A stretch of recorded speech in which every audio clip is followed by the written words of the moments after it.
jest katolików. Marność miały kiedyś szamanki. Hej, witajcie w najnowszym filmie na moim kanale. Właśnie się zbieramy do wyjazdu, dlatego muszę nałożyć sobie makijaż. Wyjeżdżamy o 12, jedziemy do Gyeongju. Jedziemy do Gyeongju na festiwal Buddy. Ponieważ dzisiaj jest dzień wolny, więc postanowiłam, że zrobię takiego daily vloga dla Was właśnie z naszego wyjazdu i z całego tego festiwalu. Miałam inny plan, chciałam Was zabrać na festiwal, taki specjalny, bardzo stary festiwal. Chyba tak mogę to powiedzieć. Jest to bardzo tradycyjny festiwal fajerwerek, ale taki nietypowy. Nie będę Wam za dużo zdradzała, ponieważ chciałabym jeszcze w przyszłym roku Cię tam wybrać i liczę, że mi się uda. W zeszłym roku nie było biletowanych miejsc i nie było trzeba robić rezerwacji, ale ponieważ w zeszłym roku też był bardzo duży problem z ilością ludzi, z tego co kojarzę chyba było 50 000. Tak, chyba 50 000 na jeden ten dzień właśnie tego festiwalu, który nie był organizowany jakoś specjalnie przez miasto, nie był jakoś tak hucznie informowany, że będzie taki festiwal i bardzo dużo osób przyjechało. No ale niestety, jak widzicie, nie udało nam się, dlatego dzisiaj jedziemy do Gyeongju, ale mam nadzieję, że i tak będzie to fajnie spędzony dzień rodzinny. Cieszę się, że bardzo, bo mieszkamy bardzo blisko Gyeongju, to jest jakieś 1,5 godziny samochodem, a jest to piękne miasto, właśnie takie historyczne, a przy okazji bardzo zielone i ładne. Dobra, nie będę tego przedłużała, ja zabieram się za moją twarz, bo w końcu trzeba ją ogarnąć i będziemy jechać, żeby nie pojechać też tam za późno. I spójrzcie, tak wygląda dzisiejsza moja stylizacja. Kupiłam te spodnie w Aremdaeun Kage i są to takie przewiewne spodnie i w środku mam króciutkie takie szorciki, tak żeby nie było widać. Majtki nie widać, bo mam, słuchajcie, czarne majtki i wcale ich nie widać. Do tego body i mam koszulę, że jeżeli zrobi mi się trochę zimno. Myślę, że całkiem spoko. Pytanie, czy to dziecko śpi, czy nie? Śpi. Już prawie dojeżdżamy do Gyeongju. Eliasz śpi, ale to dobrze, odpocznie, będzie miał dobry humorek, bo my będziemy bardzo długo dzisiaj w Gyeongju, jeżeli oczywiście nie rozpada się, bo tak właśnie zapowiada się dzisiaj pogoda. Będziemy dlatego, że ma być pokaz ogólnie lampionów w Gyeongju, więc to jest nasz plan na dzisiaj. Na początek jedziemy coś zjeść. Pojedziemy, mój mąż wpisze się tam na listę, bo to jest bardzo popularna restauracja tutaj. Jedziemy po tej popularnej drodze w Gyeongju, to jest Hwaridan-gil. Właśnie sporo sklepów tutaj jest, jakichś restauracji. No słuchajcie, mieliśmy bardzo dużo szczęścia, jesteśmy w centrum miasta. Niedaleko jest właśnie ta sławna uliczka, o której właśnie przed chwilą Wam wspominałam. I są tutaj od razu groby, więc naprawdę jesteśmy bliziutko. Jak słyszycie, nie wszyscy mają święta, niektórzy muszą pracować nawet właśnie w dni świąteczne tutaj w Korei.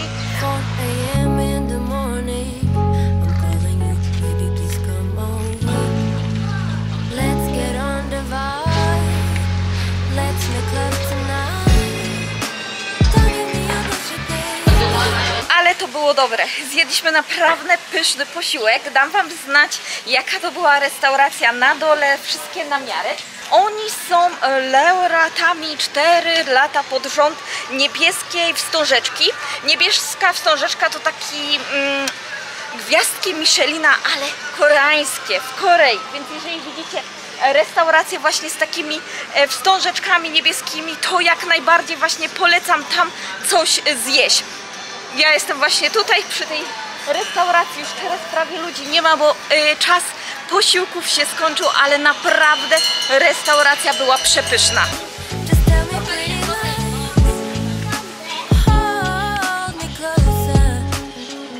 Pyszne wybrałam padżon z owocami morza, gdzie tak owoców za dużo nie było, ale za to były krewetki. Mój syn gyeongju bulgogi, czyli bulgogi smażona wołowina w sosie na słodko, a mój mąż za to na ostro milmion z raw beef, czyli wołowiną, która jest podana na surowo na górze. Jest to makaron ogólnie z lodem, więc trzeba po prostu coś takiego lubić, ale właśnie w takie gorąco jak dzisiaj jest, bo dzisiaj mamy prawie 24 stopnie, to myślę, że jak najbardziej jest takie danie polecane, chociaż naprawdę trzeba się do tego przygotować i polubić.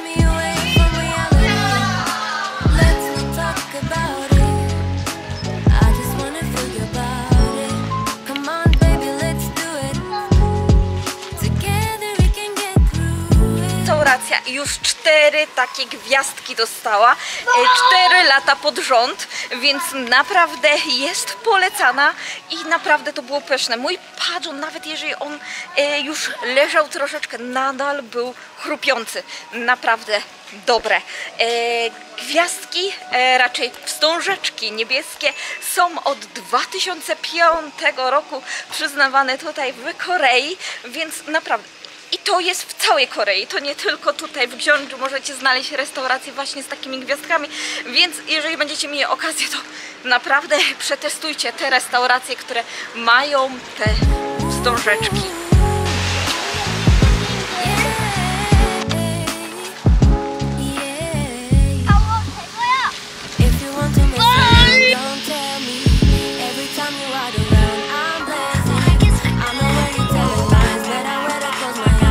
Jakiś koncert mają właśnie w tym momencie, bo słychać pana. I jeżeli oglądaliście mojego ostatniego vloga z Gyeongju właśnie z kwitnących wiśni, to może pamiętacie, że groby były takie złote, a to po prostu dlatego, że była sucha trawa, a dzisiaj wszystko pięknie zazieleniło się, jak tutaj naprawdę ładnie wygląda. Jeszcze widziałam panów, którzy... wspominałam wam o tym przecież przed chwilą, już nawet nie pamiętam, co nagrywam, ale jest dzisiaj naprawdę ładnie, chociaż słońce nam grzeje, to dzięki temu wiatru, który normalnie nie przepadam za nim, to naprawdę jest przyjemnie po prostu. Skoczyć od razu do parku i w miejsce festiwalu, ale jest koncert, więc idziemy zobaczyć, co tutaj za muzyka. Mam nadzieję, że mnie słyszycie. Idziemy zobaczyć, jaka muzyka tutaj gra, jakiś koncert jest, więc warto chyba sprawdzić. I tak mamy trochę czasu, więc na spokojnie nie musimy się jakoś mocno spieszyć, bo to jest bardziej festiwal, który dzieje się w nocy, dlatego że zapalą się światła. O, biegną moje dzieci, więc idziemy. Patrzcie, jak tutaj jest w ogóle pięknie. Wszyscy sobie siedzą właśnie wokół tych drzew. Poczekajcie. O, możecie sobie zobaczyć, jak tu pięknie wygląda. Wszyscy siedzą sobie wokół drzew na piknikach. Pełno ludzi. Ta zieleń jest już taka soczysta, jak ja uwielbiam wiosnę. Właśnie w Korei wiosna jest najlepszym czasem na odwiedzenie, chociaż bilety potrafią być drogie. O, już chyba widzę, gdzie mniej więcej jest ten koncert, więc tam podążamy. I tutaj jest to muzeum, które ostatnio byliśmy i tam jest pokazane, jak powstają właśnie takie grobowce, kopce. Więc też warto tam zajść, bo bardzo ciekawe, ja wcześniej nie wiedziałam, jak to wygląda, a tam jest wszystko fajnie opisane i pokazane. A już jesteśmy coraz bliżej koncertu. Takie sporo ludzi, nie za dużo, ale co się dziwić, jest bardzo ciepło. Ciekawe z jakie okazji, czy to właśnie jest z okazji święta, czy jakaś inna jest okazja tego.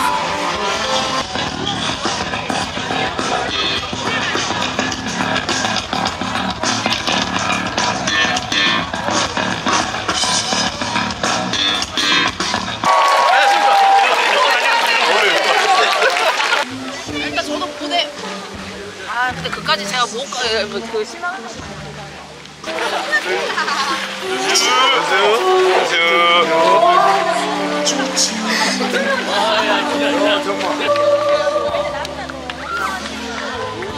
Koncert jeszcze się nie skończył, ale my się już wybieramy na festiwal z okazji urodzin Buddy. Na koncercie sporo ludzi i sporo też gwiazd. I było widać, że znali piosenki właśnie artystów, bo zaczęli śpiewać. Byli na pewno 10 centymetrów, tak się nazywają. Ja ich do końca nie kojarzę, chociaż pewnie coś tam mój mąż wspominał, że mają taką jedną piosenkę popularną, którą i możliwe, że wy kojarzycie.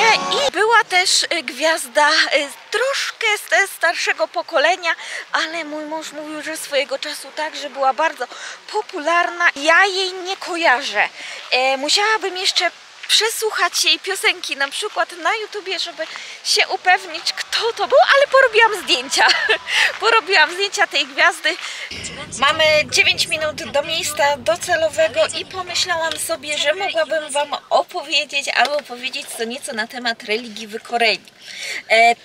Czemu mnie to natchnęło? Nie tylko dlatego, że dzisiaj jest Dzień Buddy i to takie religijne święto, ale przy okazji tego, że raz napotkałam się z jednym z youtuberów, nie będę tutaj oznaczać o kogo chodzi i po co, bo to nie jest ważne. Ważne jest to, że było tam 2 razy podana informacja o tym, że Koreańczycy są katolikami i za drugim razem było powiedziane, że są chrześcijanami, a co nie do końca jest to prawda i chciałabym tutaj właśnie wam powiedzieć co nieco o religii w Korei. Jest to oczywiście wiedza ogólnie dostępna, ale myślę, że warto tutaj właśnie podkreślić przy okazji święta urodzin Buddy, który jest dniem wolny, chociaż wcale buddystów Korei nie ma tak wielu. 엘리야는 주스 마셨잖아. Ponieważ jest to 15% populacji Koreańczyków.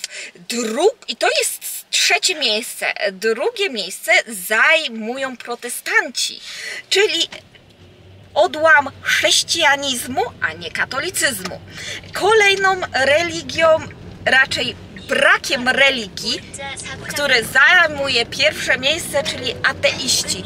50% Koreańczyków mówi, że jest ateistami. I pewnie na samo zakończenie procentowe zastanawiacie się, ilu jest katolików. Katolików jest tylko 9%. Łącząc tak naprawdę katolicyzm z protestantami jako odłam chrześcijaństwa, można policzyć tak szybko, że to jest 26%, czyli całkiem sporo i licząc na to, to jest druga religia, jeżeli chodzi o wierzenia w Korei.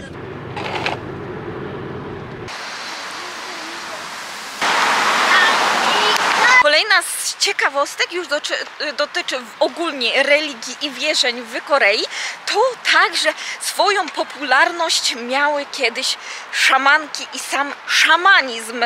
Jak kojarzycie dramy historyczne w Korei, to właśnie w czasach, kiedy panowali królowie w Korei, były popularne szamanki, które doradzały królom w wielu ważnych sprawach. Mamy na chwilę rozmowę na temat szamanizmu i religii w Korei. Patrzcie, jak tutaj pięknie wygląda. Jesteśmy na środku rzeki, a przechadzamy się właśnie po takich ogromnych kamyczkach. Lepiej nie wpaść tutaj. Z szamanką miała pewne konotacje była prezydentowa Park Geun-hye, która została odwołana z prezydentury właśnie poprzez protesty, duże protesty, które odbywały się w całej Korei. Największy był w Seulu, w miejscu, które możecie kojarzyć, gdzie znajduje się duży posąg króla Sejonga. Tam były ogromne protesty i przyniosły sukces, bo pani prezydentowa została odwołana. Pozostając w temacie buddyzmu, największą popularnością cieszył się za czasów panowania królestw takich jak Baekje, Silla i wszystkim dobrze znane Joseon.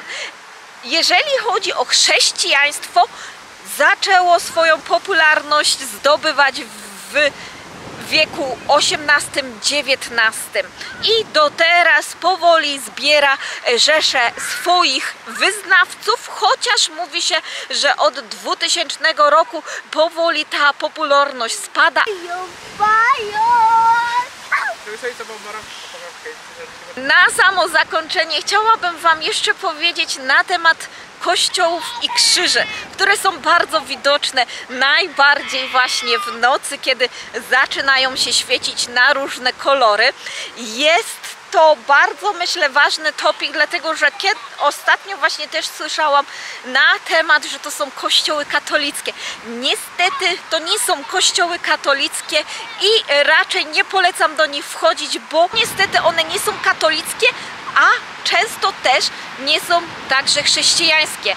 Bardzo często właśnie w takich budynkach znajdują się sekty i często członków właśnie tych sekt możecie spotkać na ulicy, którzy nagabują na to, aby przyłączyć się do ich sekty, o czym wcale nie mówią. Żeby nie było, często ich propozycje dotyczą na przykład nauki koreańskiego, znalezieniu przyjaciół, dlatego jeżeli ktoś Was zaczepi na ulicy, a lubią obcokrajowców zaczepiać, dobrze mówią po angielsku, lepiej odmówić grzecznie i w ogóle z nimi nie rozmawiać. Było wiele różnych historii właśnie na temat, że zdecydowali się pójść, bo byli tacy mili, długo rozmawiali z nimi, a właśnie często skończyli na tym, że byli na jakiejś ceremonii, na której wcale nie chcieli być. Dlatego warto uważać i nie chodzić z takimi ludźmi. A co jeżeli chcielibyście zobaczyć jakiś kościół, na przykład katolicki w Korei, to polecam posprawdzać na grupach, na przykład na Facebooku. Moja mama znalazła kościół w Busanie, autoryzowany kościół katolicki, gdzie sobie pojechała, zobaczyła, jak taki kościół może wyglądać w Korei. I także najbardziej znana katolicka katedra na Myeodong w Seulu także jest takim miejscem wartym do zobaczenia, bo jest to też pierwszy taki kościół założony w Korei. Mam nadzieję, że takie parę ciekawostek na temat religii w Korei Wam się spodobał. Jeżeli macie jakieś pytania, to zapraszam do komentowania. Jeszcze nie kończę tego vloga, możliwe, że jeszcze coś będziemy w Gyeongju robić. Już coraz ładniej tutaj zaczyna wyglądać, bo zaczyna się robić ciemniutko. I spójrzcie, ile fotografów tu się znalazło. Nikogo nie było i teraz, no może nie jest to ekstraśnie dużo ludzi, ale czemu? Nie jest tak źle na to, co było. Tu jeszcze właśnie się zastanawiam, czemu te mosty nie zostały zapalone i te lampy tutaj. Eliasz robi się fotografem. Aha! I co zrobiłeś? No tak, widzisz pororo. Tam nie ma pororo. Nie. To nie jest pororo. Co to jest? Eddie Krom. Wow, dobry masz wzrok. Eddie Krom? Tak. Awa. No, żegnamy się powoli z tym miejscem. Trochę smutno, że tak wyszło. Ładnie, no to jest podświetlone, ale liczyłam na jakiś fajny festiwal. No nic, no, taka sytuacja naszła.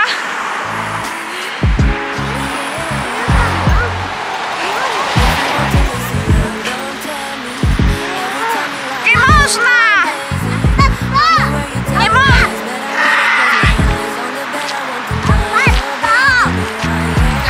Wiedziałeś?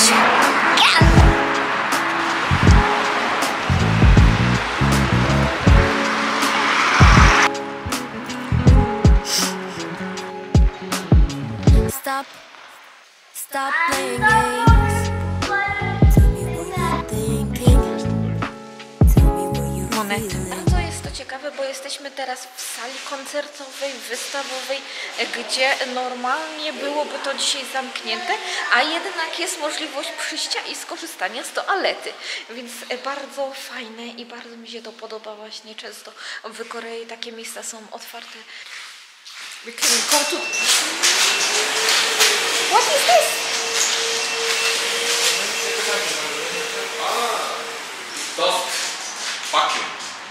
O!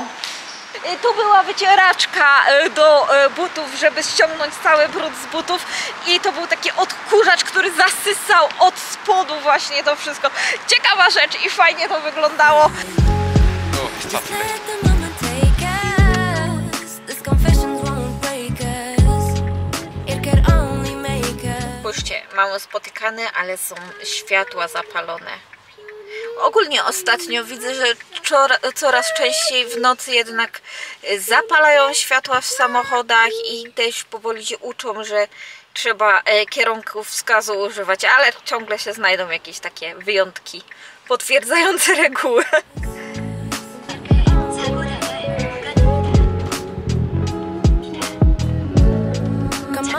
Tutaj ostatnio chwilę temu byliśmy właśnie na koncercie, już nic nie ma. Już zwijają to wszystko, sceny. If you want to mess around, don't tell me. Every time you are around. Pierwszy raz mamy możliwość przejść właśnie tymi uliczkami po nocy, kiedy wszystko jest tak ładnie rozświetlone, te hanoki tak ładnie wyglądają, światła, ogólnie to drewno, biel, połączenie tego wszystkiego naprawdę super wygląda. Szkoda, że nie miałam okazji wcześniej właśnie pooglądania tego miejsca. Patrzcie, jakie fajne powywieszane mają tutaj różne takie ozdóbki. Piękne miejsce. Czas na róże jest, więc nawet są miejsca, gdzie widać róże, także bardzo ładnie wyglądają. Dotarliśmy do restauracji, do której mieliśmy przyjść i już pachnie dobrze, więc idę.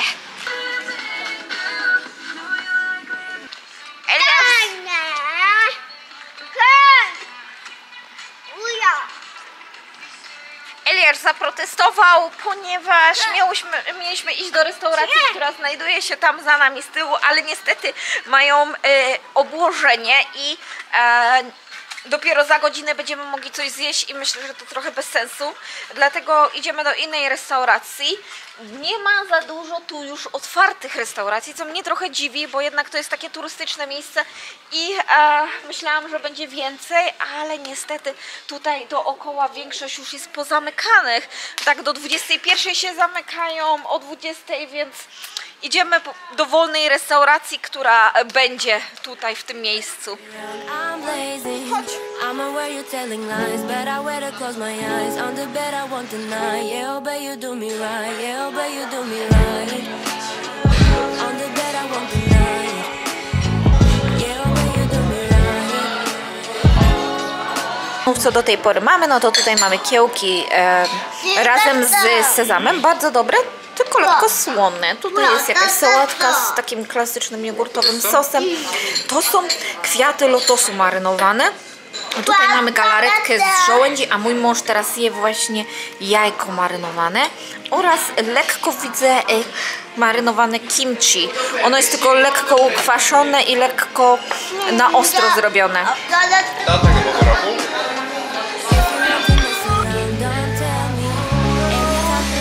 I słuchajcie, nadszedł czas, żeby się pożegnać z Gyeongju. Jedziemy już do domu. Jak widzicie, rozpadało się, zrobiło się bardzo mokro. Tak jak galbicim normalnie nie jest pikantne, to niestety w tej restauracji było pikantne i chyba była mała afera właśnie z jednym z obcokrajowców, dlatego że chyba nie mógł jeść pikantnego, o czym nie poinformowali w menu. Niestety myślę, że to powinno się trochę zmienić, bo nie wszyscy lubią pikantne i nie wszyscy trawią to, no ale to nic. Dobra, nam smakowało, to jest najważniejsze. Eliasz zamówił takie menu dla dzieci, które właśnie nie było pikantne, było smaczne, więc polecam dla tych jednak, którzy lubią coś na ostro. Dobra, to dziękuję Wam bardzo za ten filmik. Oczywiście zapraszam do polajkowania, subskrypcji kanału i będziemy się widzieć kolejnym razem. Pa! Pa!